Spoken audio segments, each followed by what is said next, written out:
Number, The Language of Science by Tobias Dantzig, 1930. Chapter 3. Number Lore. No two branches of mathematics present a greater contrast than arithmetic and the theory of numbers. The great generality and simplicity of its rules makes arithmetic accessible to the dullest mind. In fact, facility in reckoning is merely a matter of memory, and the lightning calculators are but human machines, whose one advantage over the mechanical variety is greater portability. On the other hand, the theory of numbers is by far the most difficult of all mathematical disciplines.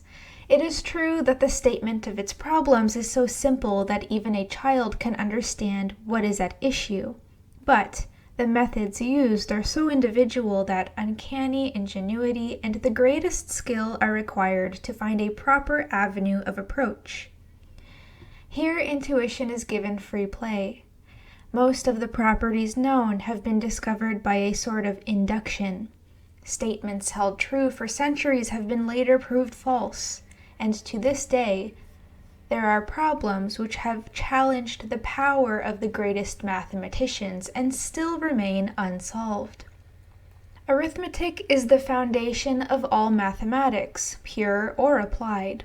It is the most useful of all sciences, and there is probably no other branch of human knowledge which is more widely spread among the masses. On the other hand, the theory of numbers is the branch of mathematics which has found the least number of applications. Not only has it so far remained without influence on technical progress, but even in the domain of pure mathematics it has always occupied an isolated position, only loosely connected with the general body of the science. Those who are inclined towards a utilitarian interpretation of the history of culture would be tempted to conclude that arithmetic preceded the theory of numbers. But the opposite is true. The theory of integers is one of the oldest branches of mathematics, while modern arithmetic is scarcely 400 years old. This is reflected in the history of the word. The Greek word arithmos meant number, and arithmetica was the theory of numbers even as late as the 17th century. What we call arithmetic today was logistica to the Greeks, and in the Middle Ages was called, as we saw, algorism. But while the spectacular story which I am about to tell has little direct bearing on the development of other mathematical concepts, nothing could serve better to illustrate the evolution of these concepts. The individual attributes of integers were the object of human speculation from the earliest days, while their more intrinsic properties were taken for granted. How do we account for this strange phenomenon? The life of man, to borrow a famous maxim of Montesquieu, is but a succession of vain hopes and groundless fears. These hopes and fears, which to this day find their expression in a vague and intangible religious mysticism, took in these early days much more concrete and tangible forms. Stars and stones, beasts and herbs, words and numbers, were symptoms and agents of human destiny. The genesis of all science can be traced to the contemplation of these occult influences. Astrology preceded astronomy, chemistry grew out of alchemy, and the theory of numbers had its precursor in a sort of numerology which to this day persists in otherwise unaccountable omens and superstitions. Quote, "For 7 days 7 priests with 7 trumpets invested Jericho, and on the 7th day they encompassed the city 7 times. 40 days and 40 nights lasted the rain which brought about the great deluge. For 40 days and 40 nights Moses conferred with Jehovah on Mount Sinai. 40 years were the children of Israel wandering in the wilderness. 6, 7, and 40 were the ominous numbers of the Hebrews, and Christian theology inherited the 7. the 7 deadly sins, the 7 virtues, the 7 spirits of God, 7 joys of the Virgin Mary, 7 devils cast out of Magdalene. The Babylonians and Persians preferred 60 and its multiples. Xerxes punished the Hellespont with 300 lashes, and Darius ordered the Gindes to be dug up into 360 ditches, because one of his holy horses had drowned in the river. Religious values, says Poincaré, vary with longitude and latitude. While 3, 7, 10, 13, 40, and 60 were especially favored, we find practically every other number invested with occult significance in different places and at different times. Thus the Babylonians associated with each one of their gods a number up to 60, the number indicating the rank of the god in the heavenly hierarchy. Strikingly similar to the Babylonian was the number worship of the Pythagoreans. It almost seems as if for fear of offending a number by ignoring it, they attributed divine significance to most numbers up to 50.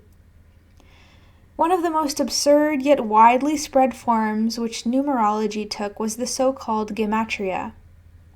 Every letter in Hebrew or Greek alphabet had the double meaning of a sound and of a number. The sum of the numbers represented by the letters of the word was the number of the word, and from the standpoint of gematria, 2 words were equivalent if they added up to the same number. Not only was gematria used from the earliest days for the interpretation of biblical passages, but there are indications that the writers of the Bible had practiced the art. Thus Abraham, proceeding to the rescue of his brother Eleazar, drives forth 318 slaves. Is it just a coincidence that the Hebrew word Eleazar adds up to 318? Numerous examples of gematria are found in Greek mythology. The names of the heroes Patroclus, Hector, and Achilles add up to 87, 1,225, and 1,276, respectively. To this was attributed the superiority of Achilles, a poet desiring to confound his pet enemy, whose name was Themagorus, proved that the word was equivalent to loimos, a sort of pestilence. Christian theology made particular use of gematria in interpreting the past as well as in forecasting the future. Of special significance was 666, the number of the beast of Revelation. The Catholics' interpretation of the beast was the Antichrist. One of their theologians, Peter Bungus, who lived in the days of Luther, wrote a book on numerology consisting of nearly 700 pages. A great part of this work was devoted to the mystical 666, which he had found equivalent to the name of Luther. Thus, he took a conclusive evidence that Luther was the Antichrist. In reply, Luther interpreted 666 as the forecast of the duration of the papal regime, and rejoiced in the fact that it was so rapidly nearing its end. Gematria is a part of the curriculum of the devout Hebrew scholar of today. How skilled these scholars are in this dual interpretation of biblical words is illustrated in this seemingly impossible feat. The Talmudist will offer to call out a series of numbers which follow no definite law of succession, some running as high as 500 and more. He will continue this perhaps for 10 minutes, while his interlocutor is writing the numbers down. He will then offer to repeat the same numbers without an error and in the same succession. Has he memorized the series of numbers? No, he was simply translating some passage of the Hebrew scriptures into the language of gematria. But let us return to number worship. It found its supreme expression in the philosophy of Pythagoreans. Even numbers they regarded as soluble, therefore ephemeral, feminine, pertaining to the earthly. Odd numbers as indissoluble, masculine, partaking of celestial nature. Each number was identified with some human attribute, because it was unchangeable. 2 for opinion, 4 for justice, because it was the first perfect square, the product of equals, 5 for marriage, because it was the union of the first feminine and the first masculine number. One was regarded not as an odd number, but rather as the source of all numbers. Strangely enough, we find a striking correspondence in Chinese mythology. Here, the odd numbers symbolized white, day, heat, sun, fire. The even numbers, on the other hand, black, night, cold, matter, water, earth. The numbers were arranged in a holy board, the Lo Shu, which had magic properties when properly used. Quote, "Bless us, divine number, thou who greatest gods and men, O holy, holy Tetractys, thou that containest the root and the source of the eternally flowing creation. For the divine number begins with the profound, pure unity until it comes to the holy four. Then it begets the mother of all, the all-comprising, the all-abounding, the firstborn, the never-swerving, the never-tiring, holy 10, the keyholder of all." This is the prayer of the Pythagoreans addressed to the Tetractys, the holy fourfoldness, which was supposed to represent the four elements, fire, water, air, and earth. The holy 10 derives from the first four numbers by a union of 1, 2, 3, 4. There is the quaint story that Pythagoras commanded a new disciple to count to 4. See, what you thought to be 4 was really 10, and a complete triangle and our password. The reference to a complete triangle is important. It seems to indicate that in these early Greek days, numbers were recorded by dots. In the accompanying figure, the triangular numbers 1, 3, 6, 10, 15 are shown, as well as the square numbers 1, 4, 9, 16, and 25. As this was the actual beginning of number theory, this reliance on geometrical intuition is of great interest. The Pythagoreans knew that a square number of any rank is equal to the triangular number of the same rank, increased by its predecessor. They proved it by segregating the dots and counting them, as shown in the figure. It is interesting to compare this method with one that a bright high school boy would use today. The triangular number of rank n is obviously 1 plus 2 plus 3, and so on plus n, the sum of an arithmetic progression, and equals 1/2 n bracket n plus 1 bracket. Its predecessor for the same reason is 1/2 bracket n minus 1 bracket times n. Simple algebra shows then that the two numbers added give n squared, the square number of rank n. Today, nothing remains of this early geometric origin but the words square and cube. The triangular and more generally polygonal numbers are of little scientific interest. Yet even in the days of Nicomachus, 100 AD, they were the principal objects of arithmetic investigation. The source of this mystic philosophy of the Pythagoreans, which left such a deep impression on the speculations of all Greek thinkers, including Plato and Aristotle, is still a controversial question. To the modern mind steeped in rationalism, the pompous number worship may appear as superstition erected into a system. When we view it in historical perspective, we are inclined to take a more charitable attitude. Stripped of its religious mysticism, the Pythagorean philosophy contained the fundamental idea that only through number and form can man grasp the nature of the universe. Such thoughts are expressed by Philolaus, Pythagoras' ablest disciple, and also by Nicomachus, who may be classed as a Neo-Pythagorean. Quote, "All things which can be known have number, for it is not possible that without number anything can be either conceived or known."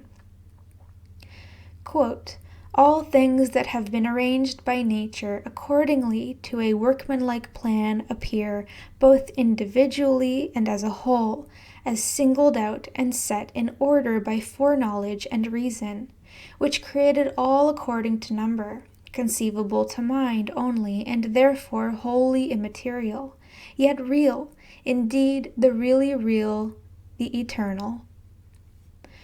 Pythagoras, when asked what a friend was, replied, one who is the other I. Such are 220 and 284. Expressed in modern terminology, this meant the divisors of 284 are 1, 2, 4, 71, and 142, and these add up to 220, while the divisors of 220 are 1, 2, 4, 5, 10, 11, 20, 22, 44, 55, and 110, and these in turn add up to 284. Such numbers the Pythagoreans called amicable numbers.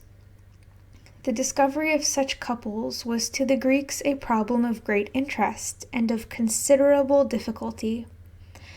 The general question whether there exists an infinity of such couples has not been settled to this day, although almost 100 are known.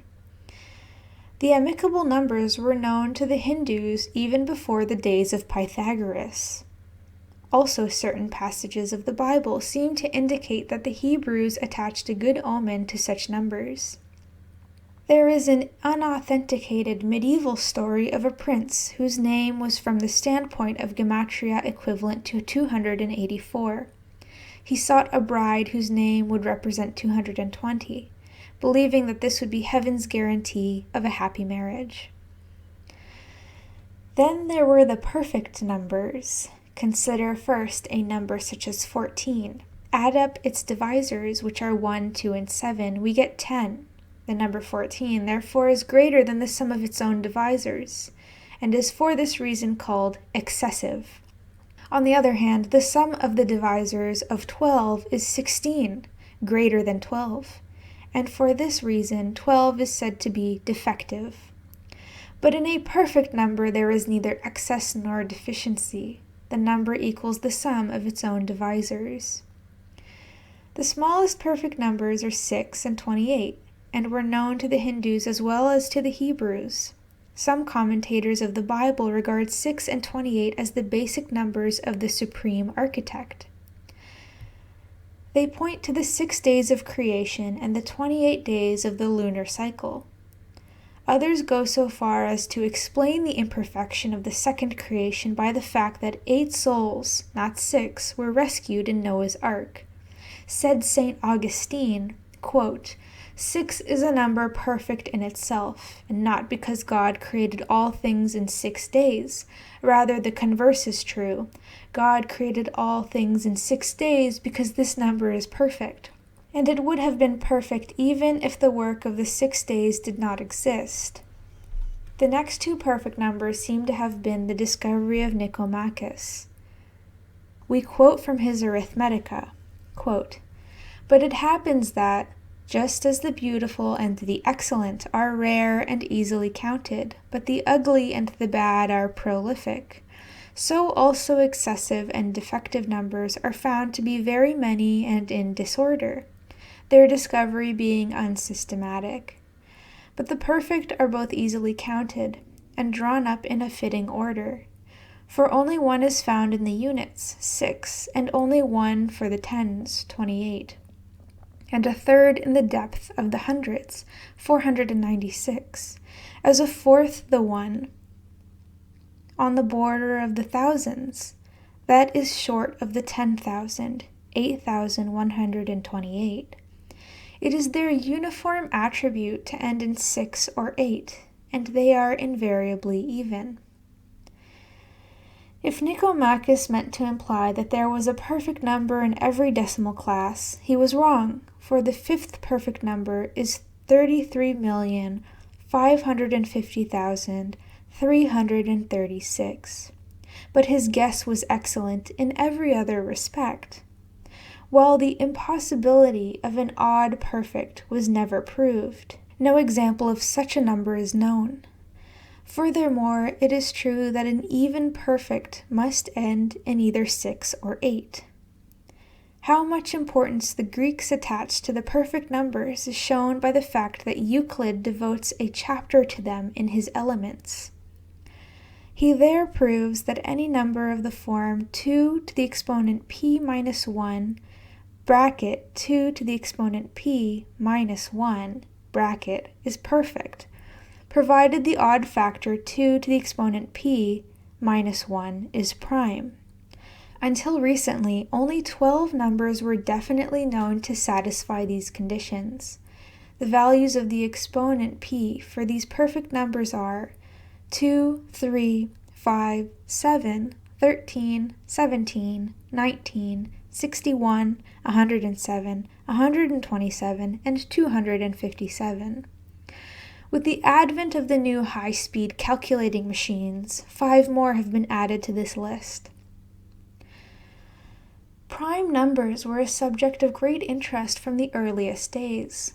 Of the various methods used, the most interesting was one known as the sieve, which is attributed to Eratosthenes, a contemporary of Archimedes. The sieve of Eratosthenes for the first 100 numbers is shown in the accompanying figure. The scheme consists in writing down all the integers in their natural succession and then striking out first all the multiples of 2, then the remaining multiples of 3, then those of 5, etc. If we want to determine all the prime numbers less than 1,000, for instance, it is not necessary to go beyond the multiples of 31. Because 31 squared equals 961 is the largest number of a prime number less than 1,000. Because 31 squared equaling 961 is the largest square of a prime number less than 1,000. In a somewhat modified form, this scheme is used today for the construction of tables of prime numbers. Modern tables extend as far as 10 million. Ingenious as this method of elimination is, it is purely inductive and therefore incapable of proving general properties of prime numbers. For instance, the first question which naturally arises is whether the primes form a finite or an infinite collection. In other words, is the number of primes unlimited, or is there a greatest prime? Of this fundamental problem, Euclid gave a solution which is inscribed in the annals of mathematics as a model of perfection. In this proof, Euclid introduces for the first time in history what we call today factorial numbers. These products of the first n consecutive integers play a very important role in mathematical questions. The notation used to express these numbers is n!. A table of factorials up to 11 is given on page 52. To prove that there is no greatest prime, Euclid shows that if n is any prime number, then either the number n plus 1 is also a prime, or else there are between n and n plus 1 other primes. Both cases are possible. Thus, when n is 3, the corresponding Euclid number is 7, a prime number. But when n is 7, n prime is 5040, and the corresponding Euclid number is 5041, a composite number, in fact the perfect square 71 by 71. Between 7 and 7 prime plus 1 there is, therefore, the prime number 71. To prove this in the general case, Euclid proceeds essentially as follows. 2 consecutive numbers can have no divisors in common.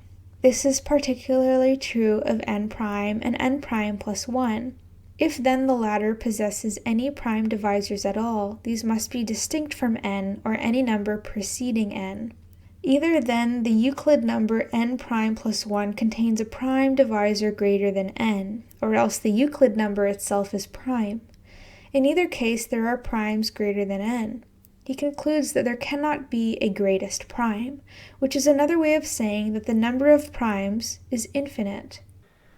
The next question concerns the distribution of primes. We may speak, for instance, of the density of primes, i.e., the number of primes in, say, any 1,000 numbers.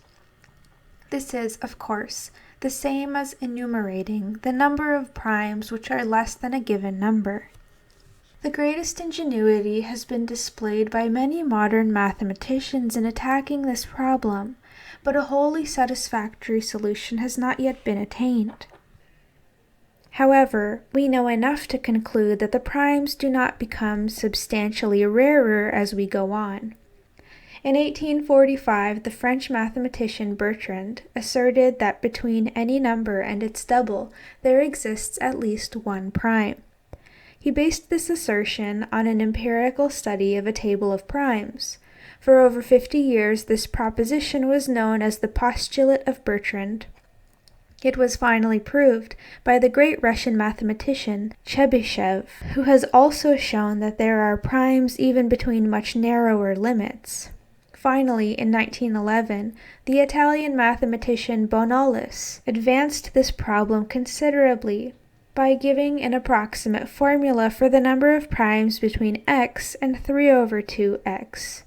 According to this formula, there are not fewer than 1,000,000 primes between 100 million and 150 million. On the other hand, it has been shown that the so-called twin primes, such as 3 and 5, 5 and 7, 11 and 13, 17 and 19, 29 and 31, 41 and 43, etc., become rarer and rarer as the numbers increase. This remarkable theorem was proved by the Dutch mathematician Brun in 1919. How do we recognize whether a given number is prime or composite? We know that the number is composite if it ends in a 5, or in a 0, or in an even digit. But suppose it ends in a 3, 7, or 9. Then we have a relatively simple test for the divisibility by 3 or 9. If the sum of all digits is a multiple of 3 or 9, then the number itself is also a multiple of 3 or 9. This so-called rule of 9 is very old. For other divisors, the conditions are much more involved. It is true that Pascal in 1654 and Lagrange 100 years later established very general theorems, but these were distinguished rather by mathematical elegance than practical value. Professor Dickson, in his History of the Theory of Numbers, makes the following characteristic remark. To tell whether a given number of 15 or 20 digits is prime or not, all time would not suffice for the test, whatever use is made of what is already known. It is not surprising, then, that, for centuries, all sorts of attempts were made to find a general mathematical formula which would fit all primes, or, failing in this, at least some particular scheme to generate primes. In 1640, the great French mathematician Fermat announced that he had found a form which represented primes only. The numbers so generated are today called Fermat numbers. Here are the first 4 Fermat numbers. 2 squared plus 1 equals 5, 2 squared to the square plus 1 equals 17, 2 squared to the cube plus 1 equals 257, and 2 squared to its quadrate plus 1 equals 65,537. Fermat checked the primality of these first numbers and was for a while convinced of the generality of his theorem. Later, however, he began to doubt. As a matter of fact, about 100 years later, Euler showed that the 5th Fermat number was already composite, one of its factors being 641. Since then, the same fact has been established for the 6th, 7th, and a dozen higher Fermat numbers. This illustrates the danger of incomplete induction. Still more striking examples are furnished by some quadratic expressions, such as fn equals n squared minus n plus 41. We find upon substitution f at 1 equals 41, f at 2 equals 43, f at 3 equals 47, and f at 4 equals 53, which are all prime, and this fact may be verified up to n equals 40. But for n equals 41, we obviously get a composite number. The failure to obtain a general form for generating prime numbers led to indirect criteria for testing primality. Fermat thought that he had found such a criterion in the theorem, n being any integer whatsoever.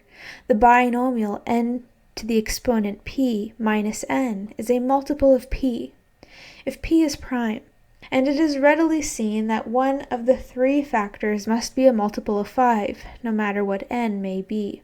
The truth of the Fermat theorem was established by Leibniz, Euler, and others. One trouble with it is that while it is true, it is not a criterion, i.e., the condition is necessary but not sufficient.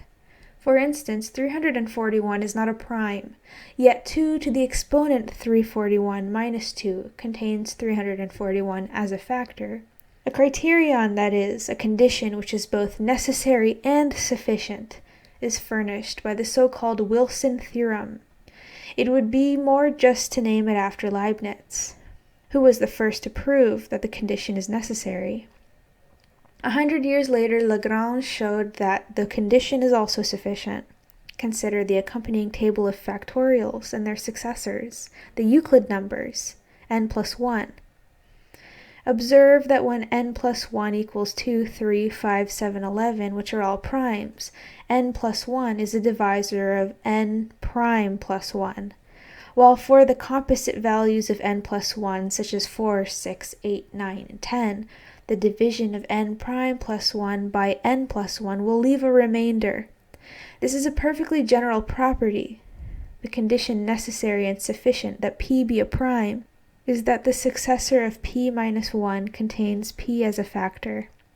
This remarkable proposition is of great theoretical interest. However, a direct verification as to whether p minus 1 prime plus 1 has p for a divisor is as difficult as testing directly whether p is prime, when p is a large number. Many indirect propositions have been established since. One of the most interesting is the postulate of Goldbach, a contemporary of Euler. This postulate alleges that every even number is the sum of two primes. This postulate has been verified for all numbers up to 10,000, and some beyond. But the proof of this important allegation is still challenging the ingenuity of mathematicians. It is impossible to partition a cube into two cubes, or a biquadrat into two biquadrats, or generally any power higher than a square into two powers of like degree. I have discovered a truly wonderful proof of this, which, however, this margin is too narrow to hold." End quote. This famous marginal note will soon be 300 years old, and many a mathematician has since wished that Fermat had had a wider margin at his disposal when he wrote it. The history of this problem goes back to the Egyptians, who knew of the existence of a right triangle, which has its three sides in the ratio 3, 4, 5. In fact, they used this triangle as a sort of carpenter's square. I understand that the Chinese use some such scheme even today. Is this the only right triangle the sides of which can be expressed as integers? No, there is an infinite number of other such triplets, quite a few of which were known to the Pythagoreans. Diophantus of Alexandria, who lived in the 3rd century of our era, gave in his Arithmetica a rule for determining such numbers. In modern notation, this problem is equivalent to the solution of the equation x squared plus y squared equals z squared in whole numbers.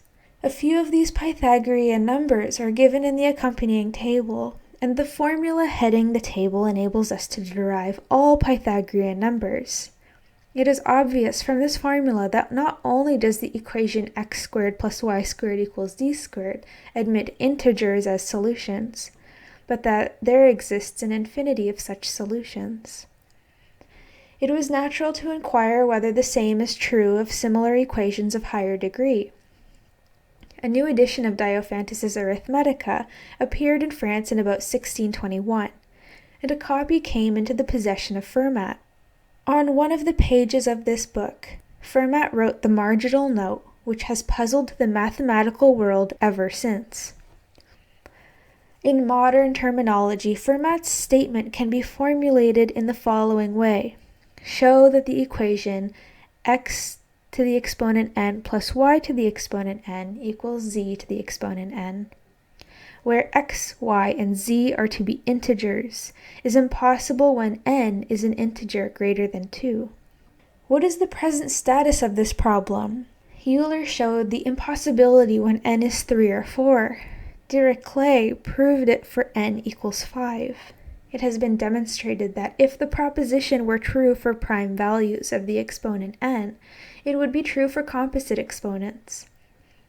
It has been established that the statement is true for certain very numerous forms of the exponent, and that the Fermat equation has no solution if n is less than 269. Yet the general proposition has not been proved, and it may be seriously doubted whether Fermat had a general proof of his theorem. The Fermat problem came in for a good deal of publicity because of the sensational announcement that a prize of 100,000 marks would be awarded for its complete solution. This fund was bequeathed in 1908 by a Dr. Wolfskoll, who had himself devoted considerable time to the problem, without advancing it, however. Since then, many amateurs who had hitherto directed their energy to such problems as the squaring of the circle, the trisection of an angle, or the invention of perpetual motion machines, have begun to concentrate on the Fermat theorem. It is estimated that over 1,000 such complete solutions reached the Committee on Award between 1908 and 1911. Luckily, the announcement stipulated that contributions must be printed, and this may have dampened the ardor of many. We note with interest that most of the solutions submitted were published by the authors themselves. It is characteristic of all such efforts that their authors completely ignore the tremendous amount of work already accomplished, nor are they interested in learning wherein the difficulty lies. The problem attracted the attention of the greatest mathematicians of the last 3 centuries. Euler and Lagrange, Kummer and Riemann all tried in vain to prove or disprove it. If all the articles published on this and related subjects were gathered together, they would fill a small library. Out of the attempts to solve the Fermat problem grew up a science which far transcends in importance the original problem. So important and far-reaching are some of these results that we may consider it fortunate that the original problem has not been solved. Thus, while trying to prove Fermat's theorem, Eduard Kummer created his famous theory of ideal numbers, one of the most fundamental and most fertile achievements of the 19th century. However, the scope of this book does not permit me to give even a summary description of this far-reaching conception. Born in religious mysticism, the theory of integers passed through a period of erratic puzzle-solving before it acquired the status of a science. Paradoxical though it may seem to those who identify the mystic with the abstract, the basis of this number mysticism was concrete enough. It revolved about 2 ideas. The figurative numbers of the Pythagoreans, of very ancient origin, show the close connection between form and number. Numbers which represented simple and regular figures, like triangles, squares, pyramids, and cubes, were easier to conceive and were therefore singled out as of special importance. On the other hand, we have the perfects, the amicables, and the primes, which have special properties with respect to divisibility. These can be traced to the importance the ancients attached to problems of distribution, as the Sumerian clay tablets and the earliest Egyptian papyri clearly show. This concreteness accounts for the experimental character of the early period, a character which the theory has to a degree preserved up to now. I leave the word to one of the most eminent number theorists of our days, the late G.H. Hardy of England. Quote, "The theory of numbers, more than any other branch of mathematics, began by being an experimental science. Its most famous theorems have all been conjectured, sometimes 100 years of more, before they were proved, and they have been suggested by the evidence of a mass of computations. The concrete has ever preceded the abstract. That is why the theory of numbers preceded arithmetic. And the concrete has ever been the greatest stumbling block to the development of a science. The peculiar fascination which numbers as individuals have exerted on the mind of man from time immemorial was the main obstacle in the way of developing a collective theory of numbers, i.e., an arithmetic, just as the concrete interest in individual stars long delayed the creating of a scientific astronomy." Quote, "But what has been said once can always be repeated." Chapter 4. The Last Number. What is there in mathematics that makes it the acknowledged model of the sciences called exact, and the ideal of the newer sciences which have not yet achieved this distinction? It is, indeed, the avowed ambition of the younger investigators at least, in such fields as biology or the social sciences, to develop standards and methods which will permit these to join the ever-growing ranks of sciences which have already accepted the domination of mathematics. Mathematics is not only the model along the lines of which the exact sciences are striving to design their structure. Mathematics is the cement which holds this structure together. A problem, in fact, is not considered solved until the studied phenomenon has been formulated as a mathematical law. Why is it believed that only mathematical processes can lend to observation, experiment, and speculation that precision, that conciseness, that solid certainty which the exact sciences demand? When we analyze these mathematical processes, we find that they rest on two concepts, number and function. That function itself can in the ultimate be reduced to number. That the general concept of number rests in turn on the properties we ascribe to the natural sequence, 1, 2, 3, etc. It is then in the properties of the whole numbers that we may hope to find the clue to this implicit faith in the infallibility of mathematical reasoning. The first practical application of these properties takes the form of the elementary operations of arithmetic: addition, subtraction, multiplication, and division of whole numbers. We learn these operations very early in life, and it is not surprising that most of us have completely forgotten the circumstances under which we acquired them. Let us refresh our memory. We began by memorizing the table: 1 plus 1 equals 2, 1 plus 2 equals 3, etc. We were drilled and drilled until we were able to add up without hesitancy any two numbers up to 10.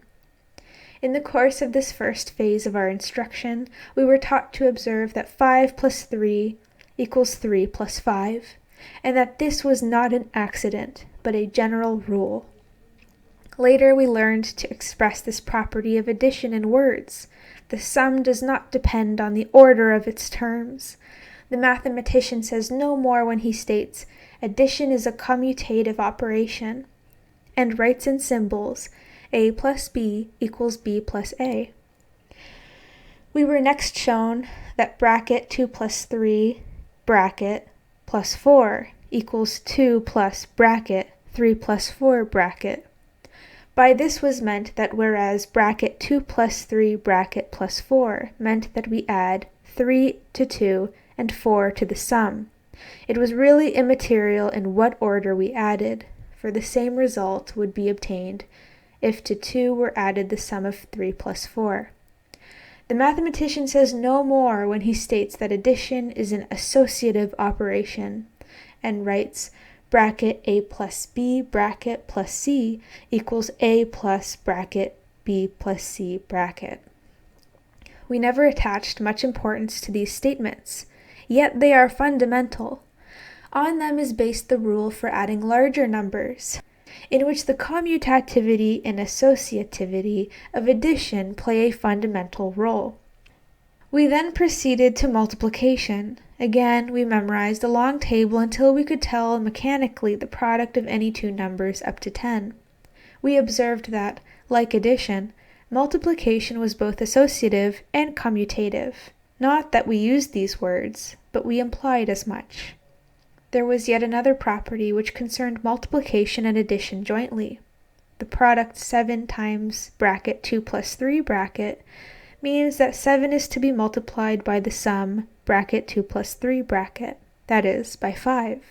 But the same result could be obtained by adding the two partial products, bracket 7 times 2 bracket and bracket 7 times 3 bracket. The mathematician expresses this in the general statement, multiplication is distributive with respect to addition, and writes, a bracket b plus c bracket equals ab plus ac. It is this distributivity which is at the bottom of the scheme which we use in multiplying numbers greater than 10. Such are the facts which form the basis of the mathematical education of all thinking men, nay, of all people who have had any schooling at all. On these facts is built arithmetic, the foundation of mathematics, which in turn supports all science pure and applied, which in turn is the fertile source of all technical progress. Later, new facts, new ideas, new concepts were added to our mental equipment, but none of these had to our mind the same security, the same solid foundation, as these properties of whole numbers, which we acquired at the tender age of 6. This is expressed in the popular saying, "It is as obvious as that 2 and 2 make 4." We learned these at an age when we were interested in the how of things. By the time we were old enough to ask why, these rules, through constant use, had become such an intimate part of our mental equipment that they were taken for granted. The individual is supposed to have retraced in his development the evolution of the species to which he belongs. Some such principle governs the growth of the human intellect as well. In the history of mathematics, the how always preceded the why. The technique of the subject preceded its philosophy. This is particularly true of arithmetic. The counting technique and the rules of reckoning were established facts at the end of the Renaissance period. But the philosophy of number did not come into its own until the last quarter of the 19th century. As we grow older, we find ample opportunity to apply these rules in our daily tasks, and we grow more and more confident of their generality. The strength of arithmetic lies in its absolute generality. Its rules admit of no exceptions. They apply to all numbers. All numbers. Everything hangs on this short, but so tremendously important word, all. There is no mystery about this word when it is applied to any finite class of things or circumstances. When, for instance, we say all living men, we attach a very definite meaning to it. We can imagine all mankind arranged in an array of some sort. In this array there will be a first man and there will be a last man. To be sure, to prove in all rigor a property true of all living men, we should prove it for each individual. While we realize that the actual task would involve insurmountable difficulties, these difficulties, we feel, are of a purely technical and not of a conceptual character. And this is true of any finite collection, i.e., of any collection which has a last as well as a first member, for any such collection can be exhausted by counting. Can we mean the same thing when we say all numbers? Here, too, the collection can be conceived as an array, and this array will have a first member, the number 1. But how about the last? The answer is ready. There is no last number. The process of counting cannot conceivably be terminated. Every number has a successor. There is an infinity of numbers. But if there be no last number, what do we mean by all numbers? And particularly, what do we mean by the property of all numbers? How can we prove such a property? Certainly not by testing every individual case, since we know beforehand that we cannot possibly exhaust all cases. At the very threshold of mathematics we find this dilemma of infinity, like the legendary dragon guarding the entrance to the enchanted garden.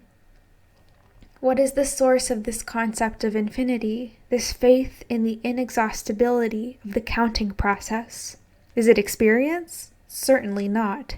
Experience teaches us the finitude of all things, of all human processes. We know that any attempt on our part to exhaust a number by counting would only end in our own exhaustion. Nor can the existence of the infinite be established mathematically, because infinity, the inexhaustibility of the counting process, is a mathematical assumption, the basic assumption of arithmetic, on which all mathematics rests. Is it then a supernatural truth? One of those few gifts which the Creator bestowed upon man when he cast him into the universe, naked and ignorant, but free to shift for himself? Or has the concept of infinity grown upon man, grown out, indeed, out of his futile attempts to reach the last number? Is it but a confession of man's impotence to exhaust the universe by number? Quote, "There is a last number, but it is not in the province of man to reach it, for it belongs to the gods." End quote. Such is the keynote of most ancient religions. The stars in the heavens, the grains of sand, the drops of the ocean exemplify this ultra-ultimate which is beyond the mind of man to reach. Quote, "He counted the stars and named them all," says the psalmist of Jehovah, and Moses, in invoking the promise of God to his chosen people, says, "He who can count the dust of the earth will also count your seed." Quote, "There are some, King Gilon, who think that the number of the sands is infinite in multitude, and I mean by sand not only that which exists about Syracuse and the rest of Sicily, but also that which is found in every region, whether inhabited or uninhabited. Again, there are some who, without regarding it as infinite, yet think that no number has been named which is great enough to exceed its multitude. And it is clear that they who hold this view, if they imagined a mass made up of sand in other respects as large as the mass of the earth, including in it all the seas and the hollows of the earth filled up to the height equal to that of the highest of mountains, would be many times further still from recognizing that any number could be expressed which exceeded the multitude of the sand so taken. But I will try to show you, by means of geometrical proofs, which you will be able to follow, that, of the numbers named by me, and given in the work which I sent to Zeuxippus, some exceed not only the number of the mass of sand equal in size to the earth filled up in the way described, but also that of a mass equal in size to the universe." End quote. Archimedes, the Sand Reckoner. Now this universe of Archimedes was a sphere limited by the fixed stars. This sphere he estimated to be of a diameter equal to 10,000 earth diameters. Assuming the number of grains of sand, which would fill a poppy seed, as 10,000, and the diameter of the earth not greater than 10,000 miles, he found for the grains of sand that would fill the universe a fabulous number, which in our numeration would be expressed in 52 digits. To express this number, Archimedes invented a new unit, the octade, which corresponded to our 100,000. The history of the attempts to square the circle will furnish another example. The problem in its original form was to construct by ruler and compass a square of an area equal to that of a given circle. Now it is possible to construct a square equivalent to an inscribed regular polygon of, say, 8 sides. On the other hand, it is observed that if we increase the number of sides to 16, 32, 64, etc., we shall approximate the area of the circle more and more closely.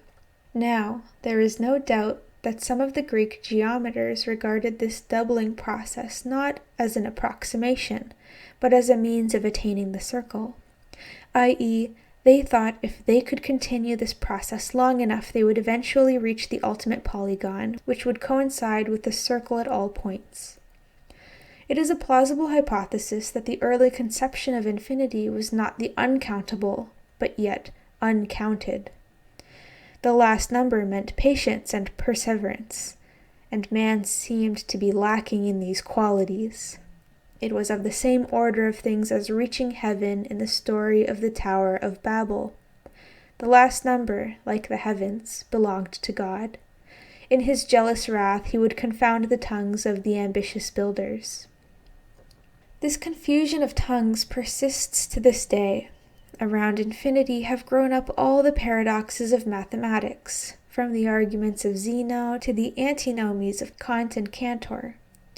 This story we shall tell in another chapter. What concerns us here is that these paradoxes were instrumental in creating a more critical attitude towards the foundations of arithmetic. For, since the properties of whole numbers form the basis of mathematics, if these properties can be proved by the rule of formal logic, then all of mathematics is a logical discipline. If, however, logic is insufficient to establish these properties, then mathematics is founded on something more than mere logic. Its creative power relies on that elusive, intangible thing which is called human intuition. Let there be no misunderstanding. It is not the validity of these properties of number which is at stake. The issue is the validity of the arguments which purport to prove the validity of these properties. The questions that have been at issue ever since the foundations of mathematics were submitted to this searching analysis. The questions which have split the leading mathematical thinkers into two contending camps, intuitionists versus formalists, are these: what constitutes a mathematical proof? What is the nature of reasoning generally, and mathematical reasoning in particular? What is meant by mathematical existence? Now, the laws of sound reasoning are as old as the hills. They were formulated in a systematic manner by Aristotle, but were known long before him. Why? They are the very skeleton of the human intellect. Every intelligent man has occasion to apply these laws in his daily pursuits. He knows that in order to reason soundly, he must first define his premises without ambiguity. Then, through a step-by-step application of the canons of logic, he will eventually arrive at a conclusion which is the unique consequence of the logical process he used in reaching it. If this conclusion does not tally with the facts as we observe them, then the first step is to find out whether we applied these canons correctly. This is not the place to analyze the validity of these canons. Not that they have been spared the scorching fire of this critical age. Quite the contrary. One of them is, indeed, the center of a controversy which has been raging for a quarter of a century, and which shows no sign of abating. However, this is a story by itself and will be told in its proper place. If it is found that the canons of logic were applied correctly, then the discrepancy, if there be a discrepancy, may mean that there is something wrong with our premises. There may be an inconsistency lurking somewhere in our assumptions, or one of our premises may contradict another. Now, to establish a set of assumptions for any particular body of knowledge is not an easy task. It requires not only acute analytical judgment, but great skill as well. For, in addition to this freedom from contradiction, it is desired that each assumption should be independent of all the others, and that the whole system be exhaustive, i.e., completely cover the question under investigation. The branch of mathematics which deals with such problems is called axiomatics, and has been cultivated by such men as Peano, Russell, and Hilbert. In this manner logic, formerly a branch of philosophy, is being gradually absorbed into the body of mathematics. Returning to our problem, suppose that we have examined our premises and have found them free from contradictions. Then we say that our conclusion is logically flawless. If, however, this condition does not agree with the observed facts, we know that the assumptions we have made do not fit the concrete problem to which they were applied. There is nothing wrong with the tailoring of the suit. If it bulges in some spots and cracks in others, it is the fault of the fitter. The process of reasoning just described is called deductive. It consists in starting from very general properties, which take the form of definitions, postulates, or axioms, and in deriving from these, by means of the canons of logic, statements concerning things or circumstances which would occur in particular instances. The process of deduction is characteristic of mathematical reasoning. It has found a nearly complete realization in geometry, and for this reason the logical structure of geometry has been the model for all exact sciences. Quite different in its nature is the other method used in scientific investigation, induction. It is generally described as proceeding from the particular to the general. It is the result of observation and experience. To discover a property of a certain class of objects, we repeat the observation or tests as many times as feasible, and under circumstances as nearly similar as possible. Then it may happen that a certain definite tendency will manifest itself throughout our observation or experimentation. This tendency is then accepted as the property of the class. For example, if we subject a sufficiently large number of samples of lead to the action of heat, and we find that in every case melting began when the thermometer reached 328 degrees, we conclude that the point of fusion of lead is 328 degrees. Back of this is the conviction that no matter how many more samples we might test, the circumstances not having changed, the results would also be the same. This process of induction, which is basic in all experimental sciences, is forever banned from rigorous mathematics. Not only would such a proof of a mathematical proposition be considered ridiculous, but even as a verification of an established truth, it would be unacceptable. For, in order to prove a mathematical proposition, the evidence of any number of cases would be insufficient, whereas to disprove a statement, one example will suffice. A mathematical proposition is true if it leads to no logical contradiction, false otherwise. The method of deduction is based on the principle of contradiction and on nothing else. Induction is barred from mathematics, and for a good reason. Consider the quadratic expression n squared minus n plus 41, which I mentioned in the preceding chapter. We set in this expression n equals 1, 2, 3, up to n equals 40. In each of these cases, we get a prime number as the result. Shall we conclude that this expression represents prime numbers for all values of n?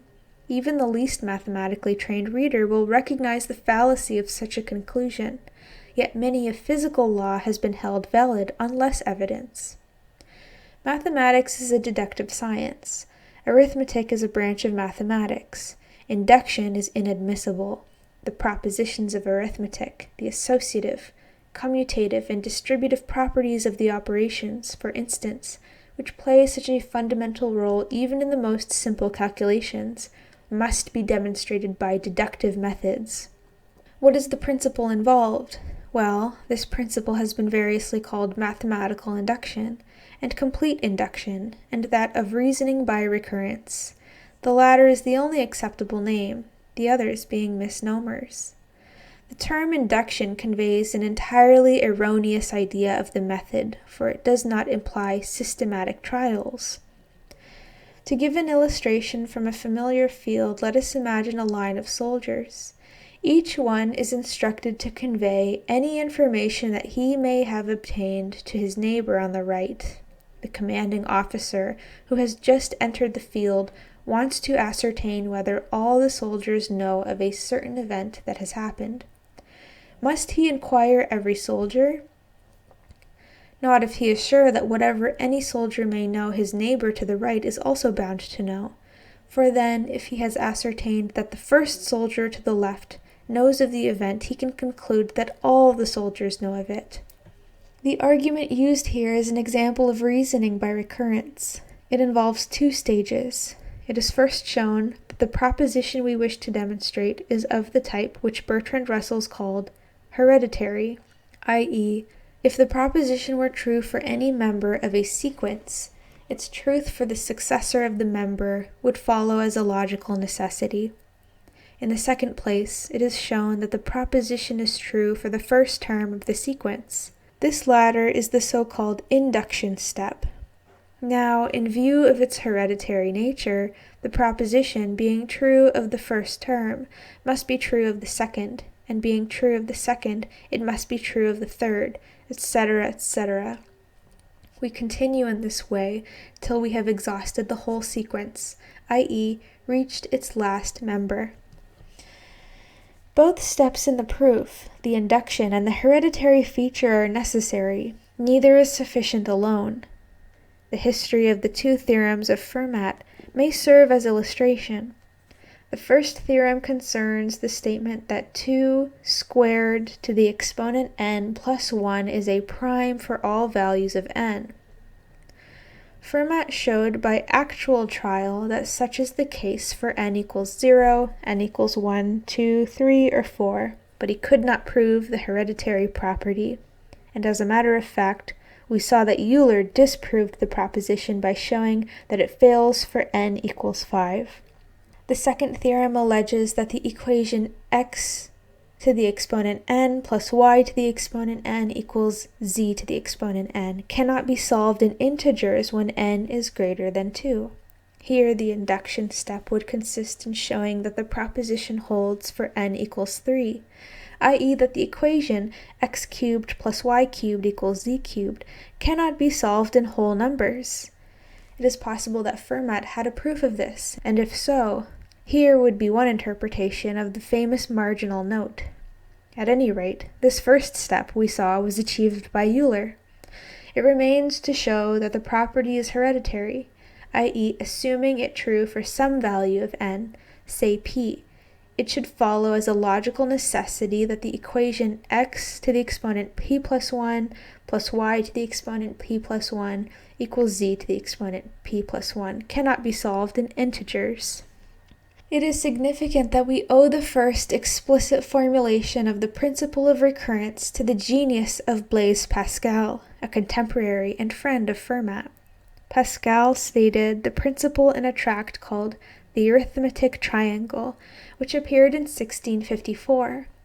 Yet it was later discovered that the gist of this tract was contained in the correspondence between Pascal and Fermat regarding a problem in gambling, the same correspondence which is now regarded as the nucleus from which developed the theory of probabilities. It surely is a fitting subject for mystic contemplation that the principle of reasoning by recurrence, which is so basic in pure mathematics, and the theory of probabilities, which is the basis of all inductive sciences, were both conceived while devising a scheme for the division of the stakes in an unfinished match of two gamblers. How the principle of mathematical induction applies to arithmetic can be best illustrated in the proof that addition of whole numbers is an associative operation. In symbols, this means a plus bracket b plus c bracket equals bracket a plus b bracket plus c. Let us analyze the operation a plus b. It means that to the number a was added 1, to the result was added 1 again, and that this process was performed b times. Similarly, a plus bracket b plus 1 bracket means b plus 1 successive additions of 1 to a. It follows therefore that a plus bracket b plus 1 bracket equals bracket a plus b bracket plus 1. And this is proposition 1 for the case when c equals 1. What we have done so far constitutes the induction step of our proof. Now for the hereditary feature. Let us assume that the proposition is true for some value of c, say n, i.e. a plus bracket b plus n bracket equals bracket a plus b bracket plus n. Adding 1 to both sides, which because of 2 can be written as bracket a plus b bracket plus bracket n plus 1 bracket equals a plus bracket bracket b plus n bracket plus 1 bracket, and for the same reason is equivalent to bracket a plus b bracket plus bracket n plus 1 bracket equals a plus bracket b plus bracket n plus 1 bracket bracket. But this is proposition 1 for the case c equals n plus 1. Narrator's note: I hope that's not too confusing. Sorry. Thus, the fact that the proposition is true for some number n carries with it as a logical necessity that it must be true for the successor of that number, n plus 1. Being true for 1, it is therefore true for 2. Being true for 2, it is true for 3, and so on indefinitely. The principle of mathematical induction in the more general form in which it is here applied can be formulated as follows. Knowing that a proposition involving a sequence is true for the first number of the sequence, and that the assumption of its truth for some particular member of the sequence involves, as a logical consequence, the truth of the proposition for the successor of the number, we conclude that it is true for all numbers of the sequence. The difference between the restricted principle as it was used in the case of the soldiers and the general principle as it is used in arithmetic is merely in the interpretation of the word all. Let me repeat, it is not by means of the restricted, but of the general principle of mathematical induction that the validity of the operations of arithmetic, which we took on faith when we were first initiated into the mysteries of number, has been established. The excerpts in the following section are taken from an article by Henri Poincaré, entitled The Nature of Mathematical Reasoning. This epoch-making essay appeared in 1894 as the first of a series of investigations into the foundations of the exact sciences. It was a signal for a throng of other mathematicians to inaugurate a movement for the revision of the classical concepts, a movement which culminated in the nearly complete absorption of logic into the body of mathematics. The great authority of Poincaré, the beauty of his style, and the daring iconoclasm of his ideas carried his work far beyond the limited public of mathematicians. Some of his biographers estimated that his writing reached 500,000 people, an audience which no mathematician before him had ever commanded. Himself a creator in practically every branch of mathematics, physics, and celestial mechanics, he was endowed with a tremendous power of introspection, which enabled him to analyze the sources of his own achievements. His penetrating mind was particularly interested in the most elementary concepts which the thick crust of human habit has made almost impenetrable. To these concepts belong number, space, and time.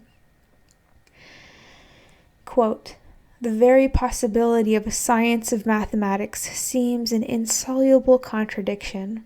If this science is deductive only in appearance, whence does it derive that perfect rigor which no one dares to doubt?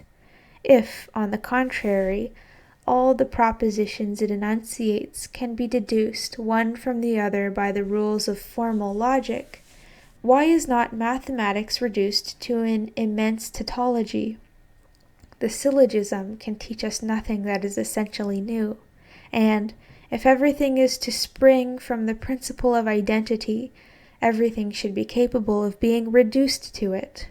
Shall we then admit that the theorems which fill so many volumes are nothing but devious ways of saying that A is A? We can, no doubt, fall back on the axioms, which are the source of all these reasonings. If we decide that these cannot be reduced to the principle of contradiction, if still less we see in them experimental facts, we have yet the resource of regarding them as a priori judgments. This will not solve the difficulty, but only christen it. The rule of reasoning by recurrence is not reducible to the principle of contradiction, nor can this rule come to us from experience. Experience could teach us that the rule is true for the first 10 or 100 numbers. It cannot attain the indefinite series of numbers, but only a portion of this series, more or less long, but always limited. Now, if it were only a question of a portion, the principle of contradiction would suffice. It would always allow of our developing as many syllogisms as we wished. It is only when it is a question of including an infinity of them in a single formula, it is only before the infinite, that this principle of logic fails, and here is where experience too becomes powerless. Why then does this judgment force itself upon us with such an irresistible force? It is because it is only the affirmation of the power of the mind which knows itself capable of conceiving the indefinite repetition of the same act when this act is possible at all. There is, we must admit, a striking analogy between this and the usual procedure of induction, but there is an essential difference. Induction, as applied in the physical sciences, is always uncertain because it rests on the belief in a general order in the universe, an order outside of us. On the contrary, Mathematical induction, i.e., demonstration by recurrence, imposes itself as a necessity because it is only a property of the mind itself.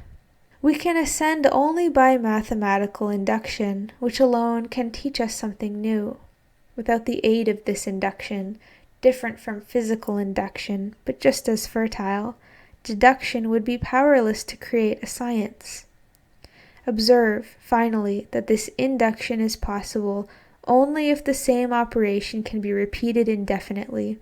That is why the theory of chess can never become a science. The different moves of the game do not resemble one another. End quote.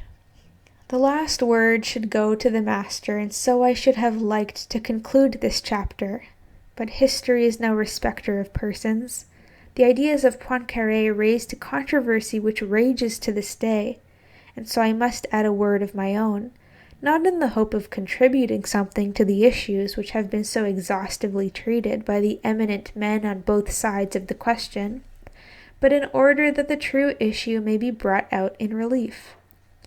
Reasoning by recurrence, whenever it is applied to finite sequences of numbers, is logically unassailable. In this restricted sense, the principle asserts that, if a proposition is of the hereditary type, then it is true or false of any term in the sequence, if it is true or false of the first term in the sequence. This restricted principle will suffice to create a finite, bounded arithmetic. For instance, we could terminate the natural sequence at the physiological or psychological limits of the counting process, say 1,000,000. In such an arithmetic, addition and multiplication, when possible, would be associative and commutative, but the operations would not always be possible. Such expressions as 500,000 plus 500,000 plus 1, or 1,000 times 1,001, would be meaningless. And it is obvious that the number of meaningless cases would far exceed those which have a meaning. This restriction on integers would cause a corresponding restriction on fractions. No decimal fraction could have more than 6 places. And the conversion of such a fraction as 1/3 into a decimal fraction would have no meaning. Indefinite divisibility would have no more meaning than indefinite growth, and we would reach the indivisible by dividing any object into 1,000,000 equal parts. A similar situation would arise in geometry if instead of conceiving the plane as indefinitely extending in all directions, we should limit ourselves to a bounded region of the plane, say a circle. In such a bounded geometry, the intersection of two lines would be a matter of probability. 2 lines taken at random would not determine an angle, and 3 lines taken at random would not determine a triangle. Yet, not only would such a bounded arithmetic and such a bounded geometry be logically impregnable, but strange though it may seem at first, they would be closer to the reality of our senses than are the unbounded varieties which are the heritage of the human race. The restricted principle of mathematical induction involves a finite chain of syllogisms, each consistent in itself. For this reason, the principle is a consequence of classical logic. But the method used in the demonstrations of arithmetic, the general principle of complete induction, goes far beyond the confines imposed by the restricted principle. It is not content to say that a proposition true for the number 1 is true for all numbers, provided that if true for any number, it is true for the successor of this number. It tacitly asserts that any number has a successor. This assertion is not a logical necessity, for it is not a consequence of the laws of classical logic. This assertion does not impose itself as the only one conceivable, for its opposite, the postulation of a finite series of numbers, leads to a bounded arithmetic, which is just as tenable. This assertion is not derived from the immediate experience of our senses, for all our experience proclaims its falsity.